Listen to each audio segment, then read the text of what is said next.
Hello everyone, this is Trackpad Artist, and welcome back to our continued exploration of Ryng. This week, considering it's been over a month since my initial announcement concerning the TTRPG I am developing, I've decided to dedicate this week to providing all you lovely people an update concerning the project's status, as well as its ongoing plans. As some of you may know, Ryng first began as a backdrop to a Dungeons & Dragons campaign I was running amongst friends, proving to suit itself incredibly well to the tabletop gaming space. However, no system that I ran proved to truly encapsulate the world that I wanted to create, which, after further developing the world into what it is today, is what has led me to this project, the culmination of years of experience with TTRPGs, Ryng's first edition of its own tabletop role-playing game, Glass Arsenal. Currently, Glass Arsenal's developed rules have reached roughly the halfway point of completion, with the current state of the book already containing the grand majority of the game's core mechanics. Rules surrounding the basics of play, dice rolling, and combat have all been written to completion, with the majority of continued progress needing to be made within the realms of character creation, leveling, and magic. Concerning currently developed content, the largest overhauls taking place are found within the realm of combat, a space that I had previously never found to be all that engaging within other tabletop gaming experiences. To fix some of the issues I've found with other systems of combat, Glass Arsenal's combat has been designed from the ground up, with the intention to be as engaging and strategically stimulating as possible. This combat system, which provides the means to both avoid and absorb attacks, is further bolstered by the many means and effects of damage, which, rather than simple subtractions to a creature's hit points, can incur additional, specific effects depending on its damage type. In order to accomplish this, Glass Arsenal's combat is designed to be much more in-depth without the sacrifice of conciseness, with additional forms and types of actions and attacks, and a complete overhaul of how attacks are made in general. All this, combined with additional changes to how characters drop to 0 hit points, score critical hits, and engage with the battlefield both during and outside of their turns, pushes for a table of engaged players during every phase of combat, rather than a table of players checking their phones between turns. These ideas, coupled with scarcer healing and hit points on both sides of an encounter, come to provide a further layer of tactical play which I have previously never experienced.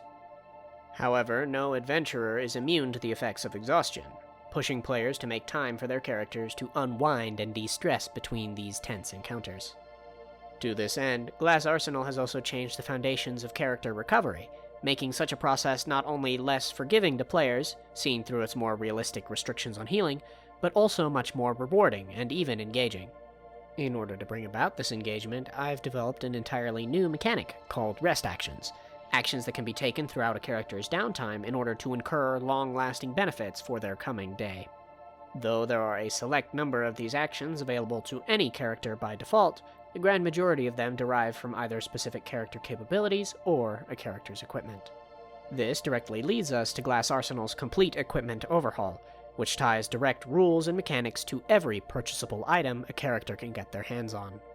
This, rather than having equipment simply serving as junk in a player's bag, grants players a reason to spend their hard-earned coin, to gain either additional stat buffs, access to new actions, or even the means to engage with entirely new and original mechanics. All these items, however, need the proper space to be stored, which brings us to Glass Arsenal's storage slot mechanic, a stricter barrier to the number of items a character can carry, but one that can be expanded by the many means of storage provided in this first edition rulebook. Of course, though these mechanics were designed to be conducive to a more realistic, tactical experience for the player, none of these rules are required by gospel, with room for players to discuss as a group which mechanics they would or wouldn't like to implement into their game. Freedom is, after all, the main focus of the development of these rules. However, these descriptions only depict the rules that are currently established, as there is still a great deal of work to undergo until this rulebook is complete. In regards to these in-process rules, those with the most progress are the mechanics surrounding a character's initial creation, specifically within the realms of playable races and starting backgrounds. Currently, there are 3 playable races within Glass Arsenal, those being Human, Naufi, and the Stortine, with 2 more planning to be incorporated into the roster, with one of these future kins being known as the Gaitan, though details behind them I will be keeping to myself for now. Each of these races comes with an outline of their appearance and culture, as well as a few basic abilities unique to their kin. However, where Glass Arsenal's real sense of customization comes from is its lack of class system, instead replaced with an open-ended skill tree system. When first constructing a character, a player will be prompted to select one of 30 written backgrounds, a foundation for their character built on their past experience and talents. This background will grant a character a basic description of their previous profession, a satchel of starting equipment and weapons, as well as a few capabilities, unique abilities that can be used both in and outside of combat.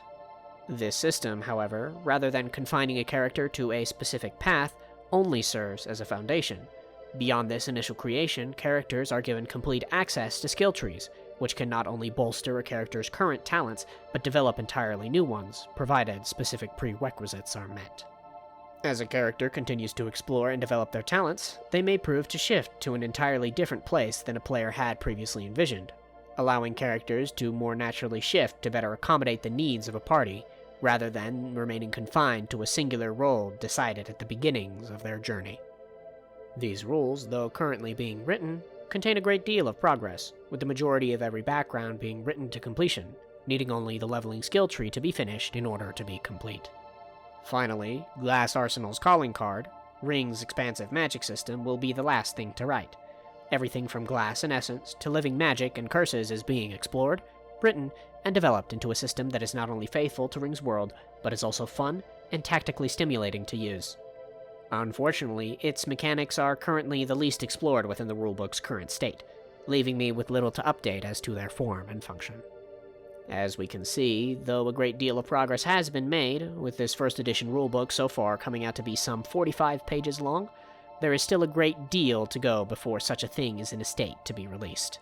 But I can't make this book alone, as I have come to realize that this first edition and its many pages is coming to look rather bare, and without the time to draw and paint the many pieces I'd like to feature within its pages, I've elected to extend an invitation to my wonderful community.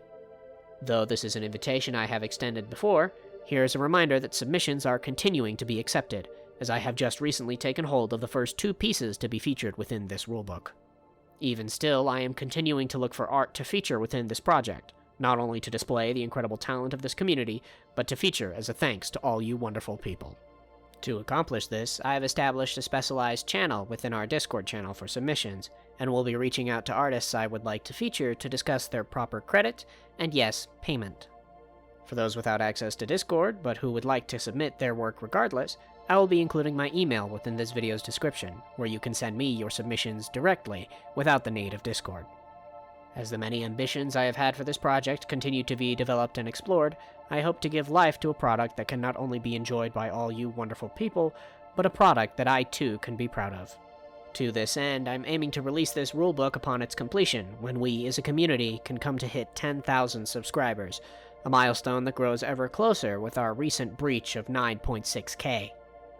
This first release, however, will be far from the last, as I look to continue to refine these rules of play in order to craft a more refined experience as I grow to improve within this game-making space.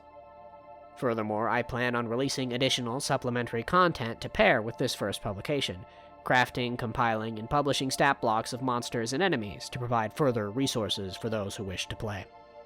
With all that, though, I do believe we have finally reached the end of today's discussion. As always, thank you all for sticking around to the end of the video to support me and my work. If you enjoyed this discussion, feel free to leave a like on the video, and subscribe for weekly dives into Ryng's world and lore, as well as updates on this tabletop gaming project. Additionally, feel free to leave any suggestions for future topics we should discuss in the comments down below, and if you'd like to go a step further in your support of me and Ryng's development, including this ongoing rule set, consider becoming a Patreon or channel member to not only support me, but gain access to additional benefits. On Patreon, you can gain access to my videos early and ad-free. You can engage with me in an exclusive supporter chat within our Discord, as well as gain access to Q&As with yours truly. All this alongside a slew of other additional perks. The link to my Patreon, as well as our Discord server, will be in the description. Until next time, this has been Trackpad Artist.